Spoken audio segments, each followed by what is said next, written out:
I'm Dr. Binu. In artificial intelligence and machine learning algorithms, the fourth topic is decision trees. Some of the popular classification algorithms, which comes under supervised learning, are random forest, decision tree, logistic regression, and support vector machine. Now we will see decision tree. Decision tree is a unique type of tree that provides the capability to draw conclusions regarding a method used for a dependent variable with discrete values.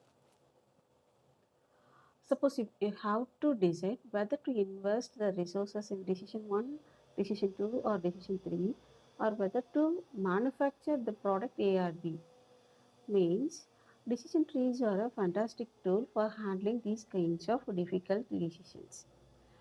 The purpose of decision tree is represented in the diagrammatical representation.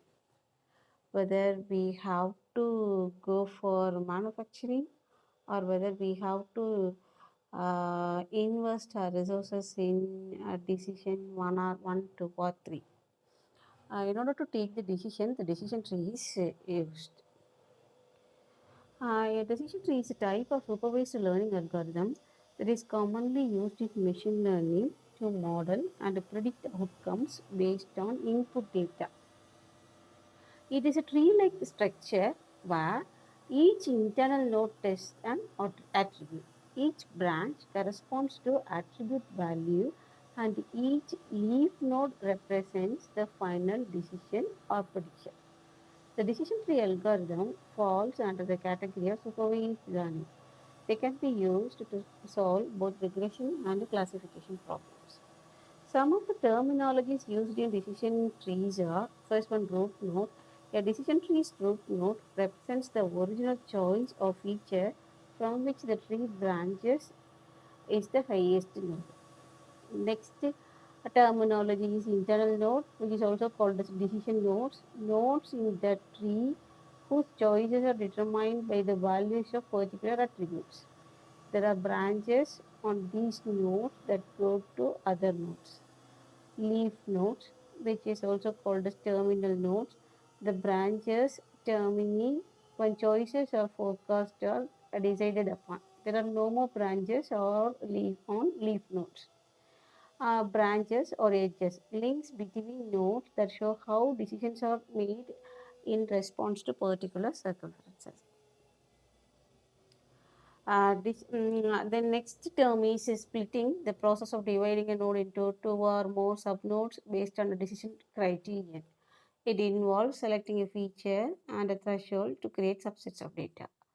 Then parent node, a node that is split into child node, the original node from which a split originates.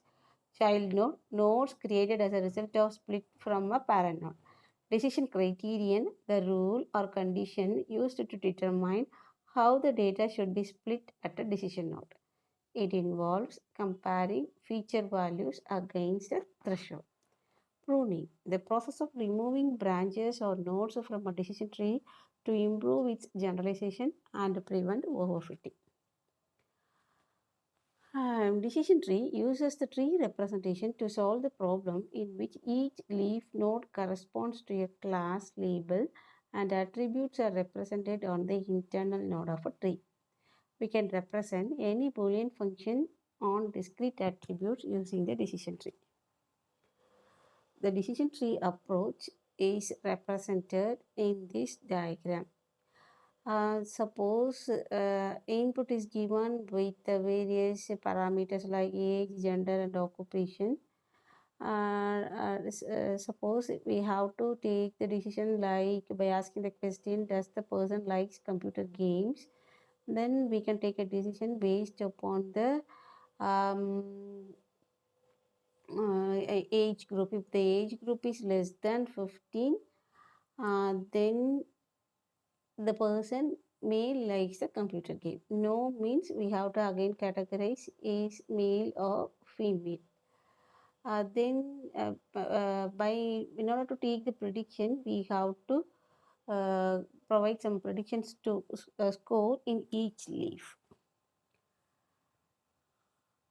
Some of the assumptions normally used while using a decision trees are at beginning, we consider the whole training set as the root.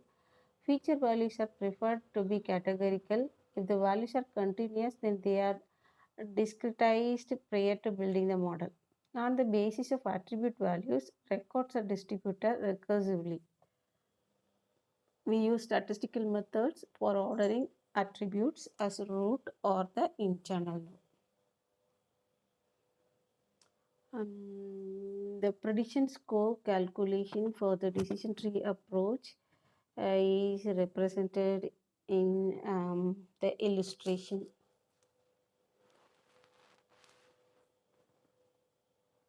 The final decision can be taken by means of the decision tree, which is represented in this diagram. In decision tree approach, we have to, in the above image, the decision tree works on the sum of product form, which is also known as disjunctive normal form. The above image, we are predicting the use of computer in daily life of people. In the decision tree, the major challenge is the identification of the attribute for the root node at each level. This process is known as attribute selection. There are two popular attribute selection measures are available. First one is information gain. Second one is Gini index. What is meant by information gain? When we use a node in decision tree to partition the training instances into smaller subsets, the entropy changes. Information gain is a